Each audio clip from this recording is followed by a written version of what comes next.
वैसे तो हर महीने में अमावस्या तिथि आती है, किंतु चैत्र मास में आने वाली इस तिथि का विशेष धार्मिक महत्व माना गया है। यह हिंदू वर्ष की आखिरी तिथि भी होती है। इसके बाद से हिंदुओं का नया साल शुरू हो जाता है। राधे राधे। ब्रजधाम चैनल में आप सबका स्वागत है। आज की इस वीडियो में हम चैत्र अमावस्या की व्रत कथा और पूजा विधि सुनेंगे।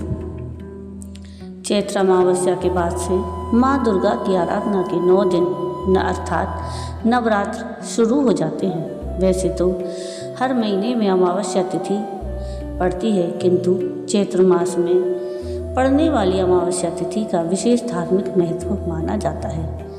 अमावस्या पर पितरों का तर्पण करने से पितृदोष से मुक्ति मिल जाती है। ये दिन स्नान, दान और अन्य धार्मिक कार्य करने के लिए शुभ होता है। इस दिन पूर्वजों की पूजा का विधान है।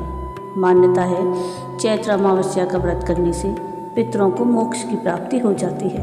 इतना ही नहीं, इस व्रत के प्रभाव से व्यक्ति के जीवन के कई कष्ट दूर हो जाते हैं। आइए सुनते हैं चैत्र अमावस्या की पावन कथा। पौराणिक कथा के अनुसार किसी नगर में एक राजा रहता था। राजा की रानी बड़े ही धार्मिक विचारों की थी। राजमहल के ठीक सामने साहूकार की एक हवेली थी। रानी और उस साहूकार की पत्नी की घनिष्ठ मित्रता थी। तभी एक दिन हवेली से साहूकार की पत्नी की रोने की आवाज़ आने लगी। इस पर रानी ने उससे इसका कारण पूछा। तब राजा ने बताया कि साहूकार का पुत्र मर गया है। रानी ऐसे दुख से वंचित थी, इसलिए वो राजा से एक बार फिर पूछी कि ये दुख क्या होता है। इस पर राजा ने बोला कि जब तुम्हारा कोई बेटा मरेगा तब तुम्हें समझ आएगा। ऐसा सुनकर तुरंत रानी ने अपने बेटे को नीचे फेंक दिया, किंतु भगवान की कृपा से उसे कुछ नहीं हुआ। रानी ने फिर पूछा कि ये दुख क्या होता है। तब राजा ने रानी को जवाब देते हुए कहा कि जब पड़ोसी राज में युद्ध होगा और मैं उस युद्ध में अकेला जाऊंगा, इसके बाद जब तुम मेरे मरने का समाचार सुनोगी तब तुम्हें पता चलेगा। हालांकि रानी अमावस्या का व्रत करती थी, जिस वजह से राजा युद्ध जीतकर वापस आ जाते हैं। रानी फिर से सवाल करती है। तब इसके बाद राजा ने कहा कि जब हम गंगा माँ के दर्शन को जाएंगे तब मैं वहाँ गंगा नदी में कूद जाऊंगा, फिर तुम्हें पता चलेगा कि दुख क्या होता है। उधर भगवान शंकर कैलाश पर्वत पर बैठकर सब कुछ देख रहे थे और माता पार्वती से कहते हैं कि आओ मैं तुम्हें सुखी आत्मा के दर्शन करवाता हूँ। इसके बाद भगवान शिव बकरे और माता पार्वती ने बकरी का रूप धारण करके एक बावली के पास आ गए और वहाँ घास चरने लगे। रानी ने उस बावली को देखकर कहा कि हम यहीं विश्राम करेंगे। इस दौरान रानी ने महादेव और माता पार्वती की सारी बातें सुन ली, जिसमें महादेव और माता पार्वती आपस में बातें कर रहे होते हैं कि रानी ने अमावस्या का व्रत किया है, इसलिए उसे इस जन्म में कोई दुख नहीं मिलेगा। सारी बातें सुनकर रानी को सब कुछ समझ आ गया। फिर उसने राजा को सब कुछ बताया।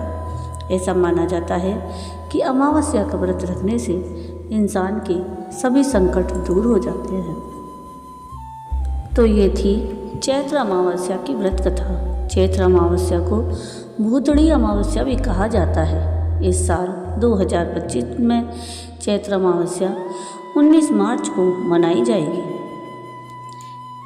पंचांग के अनुसार इस वर्ष अमावस्या तिथि 18 मार्च 2026 को सुबह 8:25 पर आरंभ होगी। वहीं इस तिथि का समापन 19 मार्च 2026 को सुबह 6:53 पर होगा। उदया तिथि को ध्यान में रखते हुए चैत्र अमावस्या का व्रत 19 मार्च को मनाया जाएगा। अमावस्या के दिन सुबह 6:53 तक स्नान दान करना उत्तम रहेगा। इसके बाद द्वितीया तिथि लग जाएगी। इसमें घट स्थापना का शुभ योग बनेगा।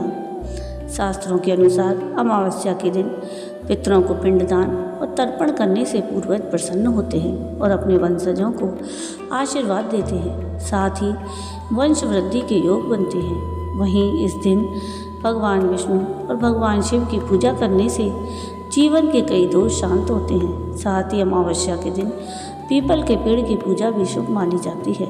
मान्यता है कि इस दिन सफ़ेद वस्तुओं का दान करने से जीवन में सुख शांति और समृद्धि बनी रहती है। इस दिन कौवे, गाय, कुत्ते और गरीब और ज़रूरतमंद लोगों को भोजन कराने का विशेष महत्व है।